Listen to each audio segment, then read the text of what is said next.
Major League Baseball tonight, weekend series, Padres and Dodgers at Chavez Ravine. These two have already played each other this year. For those who are baseball fanatics and have started watching from the get-go, they started a little early, again in South Korea at Seoul, where the Padres and the Dodgers met up for 2 games, a 2-game series. Yamamoto allowed 5 runs in only 1 inning in his major league debut against this Padres team, March 21st. Since then, and you should have been, listen, first off, I expected him to be a little bit nervous, even on foreign soil, even away from Dodger Stadium. The highest paid pitcher on the planet right now. Had a lot of pressure on him. He wasn't great during spring. He was striking some batters out. He seemed to be, he had good movement. His lateral and horizontal and vertical were fine. His velocity down a little bit, but his command was sketchy, and that's really what he was working on. He didn't care about that 8.33 ERA he had in Cactus League, and it showed in that game. You know, there's that position/pitcher, Ohtani.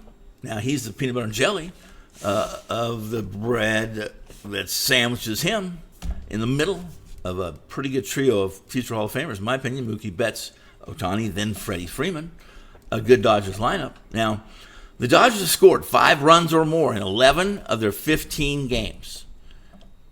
The pitching staff has surrendered 5 runs or more in 4 of the 15 regular season games to date. Michael King's first 2 outings, as I mentioned already, didn't look so good. In fact, he looked like he was like he had the flu, or he's kind of slow, sluggish, that kind of posture and feel.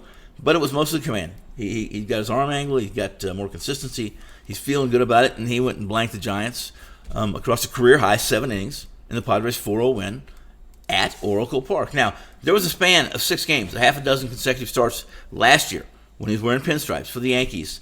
When the Dodgers were stretching him out because they were going to make him a starter, he went 28 in the 3rd innings, pitched 6 consecutive starts, 28 in the 3rd innings, 24 hits, good, 6 runs, 4 runs earned, very good, 0 home runs, great, 4 bases on balls, 42 strikeouts, elite, 2.75 ERA, 1.15 WHIP, 4-8 record for the Dodgers, 104.2 innings. Now, all 3 of King's starts for the Padres have resulted in wins.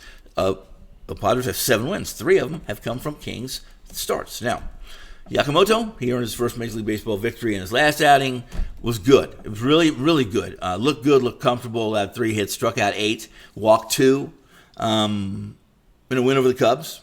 The 25-year-old right-hander threw 53 of his 80 pitches in the strike zone. Now, it was a significant departure from that small sample size. Obviously, it found Yamamoto getting knocked around, South Korean yard. But even across that first start at his 2 since, he's pedestrian, a 12% swinging strike rate, a middling contact rate, 73%, right? A lot of that's skewed because of that first 1-inning failure. But average fastball velocity, 95 miles an hour, while his 70-mile-an-hour curve has been his most effective and efficient pitch. Now, the Dodgers defense, that's going to be something we're going to watch. The left side of this infield with the Betts move to second base, it's what's got to be watched because that's really the Dodgers' Achilles, is their defense, not their hitting, not their pitching, not their bullpen. San Diego, averaging 5.33 runs per game, good for 10th. The pitching's been solid, 4.39 ERA. Dodgers averaging 5.4 runs on the year, making them 9th. A little step ahead of the Padres, right?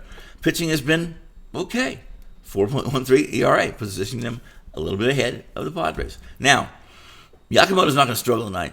He did struggle in his Padres debut, or against the Padres in his debut last month.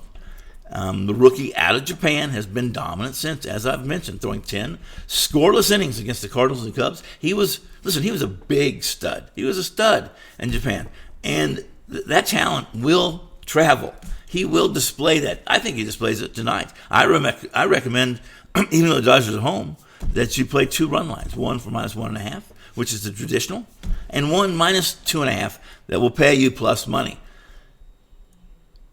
10 of the Dodgers, or at least I should say, all but 3 of the Dodgers' 10 wins have been, again, by 2 runs or more. We're back in that run line dominating offense of the LA Dodgers. I'm Tony Finn.